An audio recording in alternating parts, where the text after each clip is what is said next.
Assalamualaikum warahmatullahi wabarakatuh. Perkenalkan, nama saya Wiladatul Awaliyah. Saya akan menjelaskan tentang sejarah perkembangan komputer dari zaman ke zaman.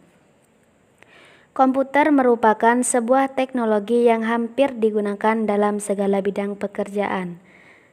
Contohnya seperti bidang pendidikan, bidang kedokteran, dan bidang pertahanan.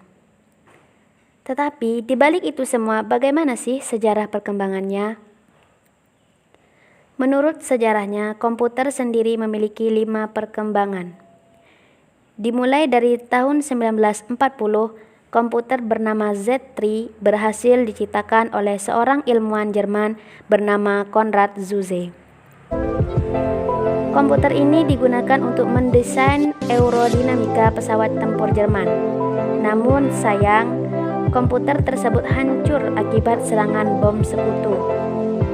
Beralih ke pihak sekutu, pada tahun 1943, sebuah komputer bernama Colossus berhasil diciptakan oleh ilmuwan Tommy Flowers. Komputer besar ini dapat meretas strategi perang Jerman hanya dalam hitungan jam. Colossus juga dipercaya dalam membawa kemenangan sekutu pada Perang Dunia Kedua oleh sejumlah ilmuwan.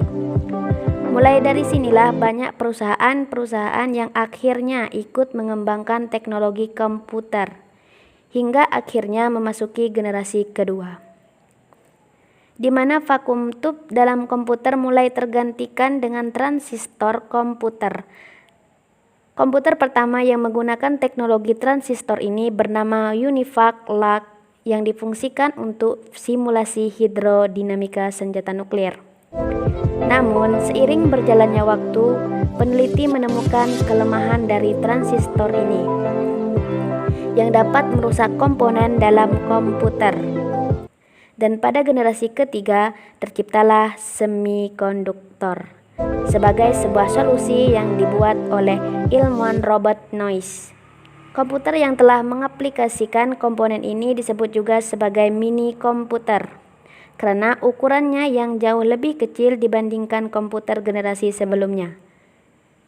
Tidak berhenti di situ saja, pada generasi keempat ilmuwan terus mengembangkan komputer hingga terciptalah sebuah komponen yang bernama Verilog atau VLSI. Di dalamnya terdapat ratusan transistor. Komponen tersebut digunakan pada komputer sehingga membuat komputer lebih mudah diproduksi.